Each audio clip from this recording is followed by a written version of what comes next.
Mes nenorėjome kažko įžeisti, kažkam įtikti ar kam nors pakenkti. Tiesiog tai buvo natūrali mūsų reakcija į susiklošusią situaciją mūsų tėvynėje. Padarėme tai nuoširdžiai ir tikimės, kad jūs suprasite mus teisingai. Mūsų dainose naudojami necenzūriniai žodžiai, todėl esant nepilnamečiams rekomenduojame neklausyti.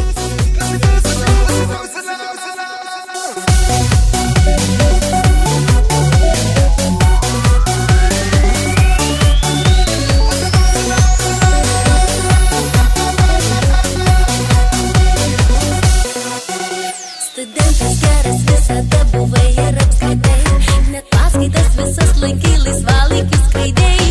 Ir paprastas buvai žmogus, toks sąžiningas, nuoširdus, bet vieną ramų vakarą tu tyliai pasakei. Dividėjau ant kūrėjų, ant kirpėjų patarėjų.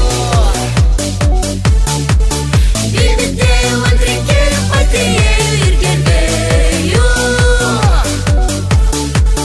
Dividėjau ant artojų, bilgirdėjau ant vežėjų. Dividėjau išpistėjau, nusispjovau ant rėmėjų. Kad ir kasdien kartočiau. Pasitūsime.